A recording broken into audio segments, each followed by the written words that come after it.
Bom, esse é um testemunho que eu vou deixar hoje aqui.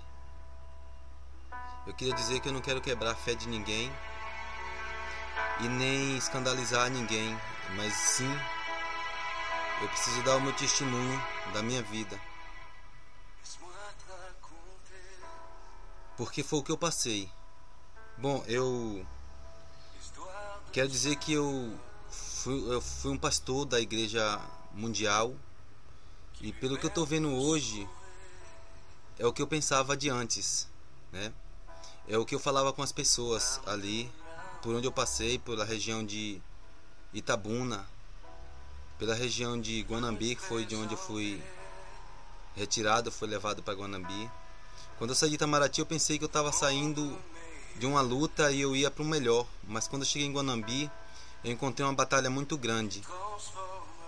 Mas eu sempre fiquei quieto, e naquela igreja ali perto de Guanambi, que chama Caetité, eu passei uma luta travada na igreja, aonde aquele pastor que tinha na igreja,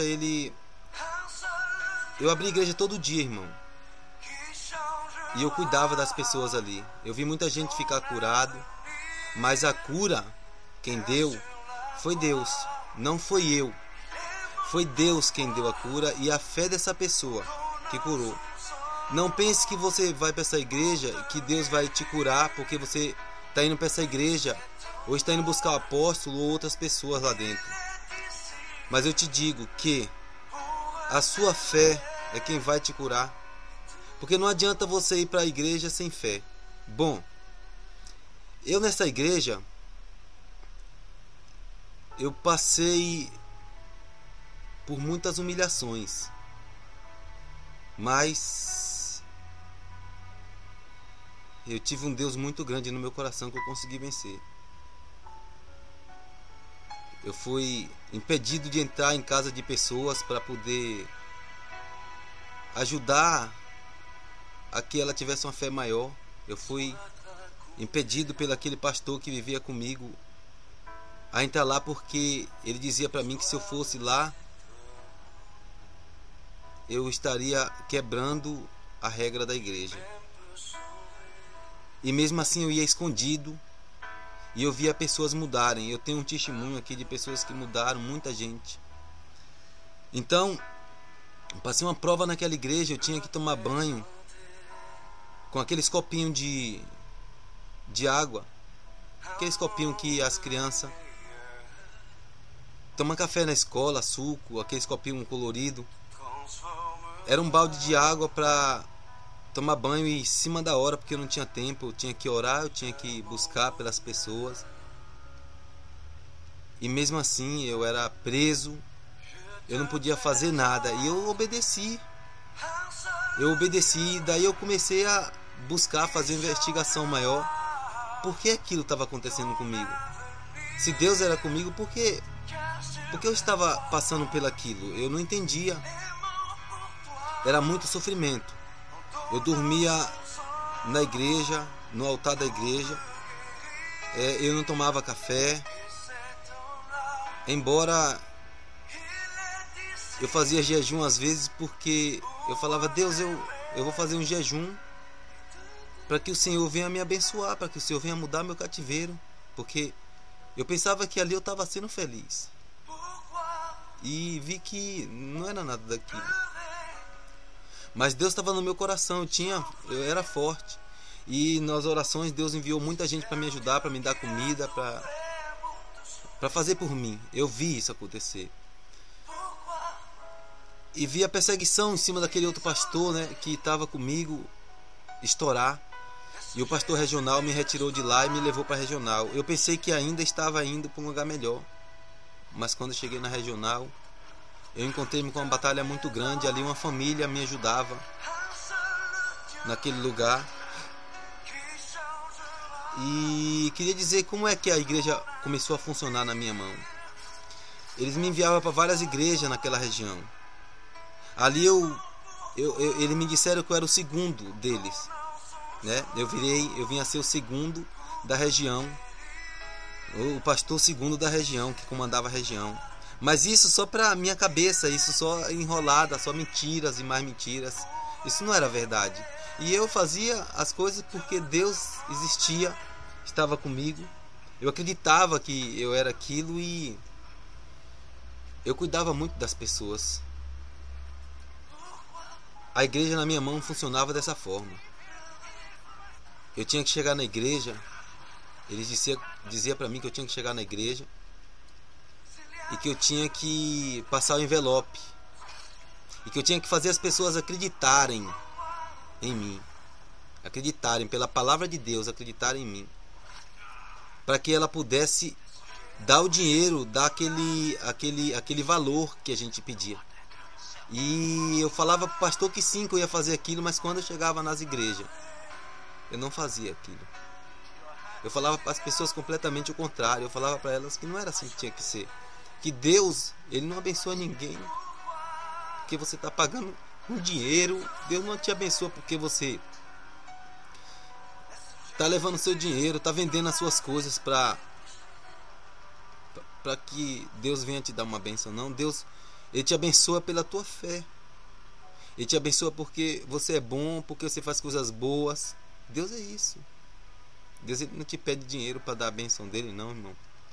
Deus, Ele te abençoa sem dinheiro. Bom,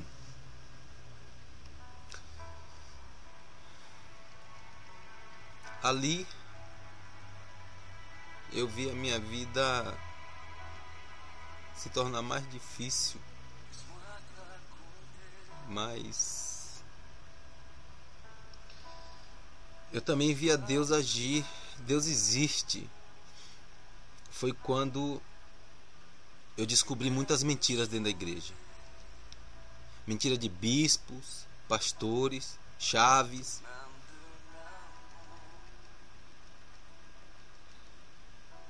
Votos mentirosos. E o pastor daquela igreja falou para não mexer com merda. Que cada vez que eu mexesse com a merda, ela ia feder mais. Foi essa expressão, desculpe, me perdoe, a expressão do pastor que eu ouvi. Isso eu tenho gravado aqui comigo. Eu tenho gravado isso comigo. E aí eu falei para ele que eu não ia aceitar aquilo que eles estavam fazendo. E que eu ia até o apóstolo para poder eu averiguar essas coisas e entregar aquelas provas tudinho. Então eu descobri que eles fizeram algo pior comigo. Eu fui acusado de prostituição na igreja. Uma mulher realmente entrou na igreja, rasgou minha camisa, levou até lá, para que eles me tirassem da obra, porque eles achavam que eu era perigoso e que eu estava causando divisão ali naquele lugar. Mas eu não estava causando divisão, não. Eu só estava apenas levando a verdade, a verdadeira. Que eu vi pastores errando, eu vi pastores mentindo para as pessoas, eu vi pastores vibrando quando eles contavam o dinheiro atrás do altar, quando as pessoas iam embora, muito dinheiro. Eles contavam e diziam: assim que você tem que fazer, pastor inútil, é assim que você tem que fazer. E eu, irmão, não queria aquilo não para aquelas pessoas daquele lugar, e nunca quis. Até hoje tem pastores lá pedindo moeda. Tire a moeda de dentro da sua bolsa, põe a moeda aqui. Até hoje, irmão, a igreja funciona dessa forma. Se o pastor que estiver lá, ele não subir a igreja, ele não serve para essa igreja. Então ele é mandado embora. Eles não colocam óleo, eles não fazem um pastor, eles cadastram qualquer um como pastor, põe lá dentro. Eu vi isso acontecer. Então, essa forma que eles fazem. Quando eles viram que eu não servia, que eu não ia fazer dessa forma, que estava errado. Está errado tirar dinheiro do povo, usar a palavra de Deus para tirar dinheiro do povo. Então aí foi uma guerra, começou uma grande guerra. Isso depois que eu já estava há muito tempo na igreja, não recebia um centavo, nunca recebi, pelo contrário, Eu emprestei para essa igreja dinheiro. Até hoje eles me devem. Até hoje os pastores de lá deu cânone em muita gente na cidade. A igreja muda de um lugar para outro, fica devendo um aluguel para aquela outra pessoa. Tá lá a verdade. Eles pedem dinheiro para comprar cadeiras e mais cadeiras, e é mentira, eles não compram nada. Eu vi isso tudo acontecer. Eles põem dinheiro no bolso, envia para o apóstolo.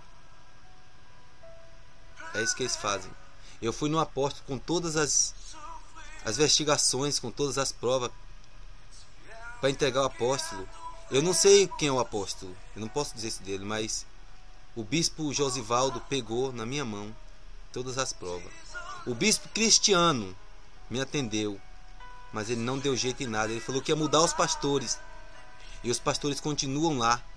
Eles mudaram sim os pastores, mas de região. E eles mandaram calar minha boca, porque senão a igreja ia destruir a minha vida. Não o bispo Cristiano falou isso, mas outro bispo me chamou de lado e mandou calar minha boca. Então, irmão, esse testemunho da minha vida. Eu não posso fazer nada, eu não posso esconder. Como é que Deus fica? Isaías, quando ele fez aquele livro ali da maldição, Isaías não cobrou nada de ninguém não, irmão. Tá? Martelo que esmiuçou a pedra, não foi cobrado nada de ninguém não, irmão, para isso não. Tá? As bênçãos de Deus não são compradas não. As bênçãos de Deus são primícias que vêm dos céus. São primícias que vêm da mão de Deus, que o homem não pode jamais comprar. Então o que eles queriam que eu fizesse na igreja era aumentar a igreja. E o que aconteceu durante 6 meses ali foi isso. Eu vi 11 pastores contra mim. 11 contra eu sozinho. Mas Deus venceu, porque chegando lá em São Paulo eles não me atenderam. E tá aí, ó, o que está acontecendo com a igreja. Isso tudo, irmão, é para que o povo brasileiro venha entender que a palavra de Deus tem poder até de tirar dinheiro do seu bolso. A palavra de Deus tem poder até de tirar dinheiro do seu bolso. Piorou te curar, amado. Piorou te curar. Eu queria dizer que é um perigo a palavra de Deus na mão desses pastores. E eu quero ver até quando esses pastores vão continuar fazendo isso. Eu vi pastores ali, irmão, em pecado no altar. Eu vi pastores ali, irmão, jogando baralho, sinuca. E a gente ia falar com eles, eles queriam nos bater na gente. Mandava a gente calar a boca, ficar quieto. Calar a boca e ficar quieto.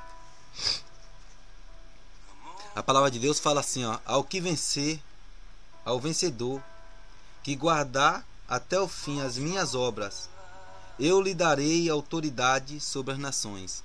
Eu queria te dizer que se você for sincero com Deus, guardar as obras dele, você vai ficar bem. Fica bem, irmão. Bem em tudo. Porque Deus é bom. Deus não é mau. Deus é bom.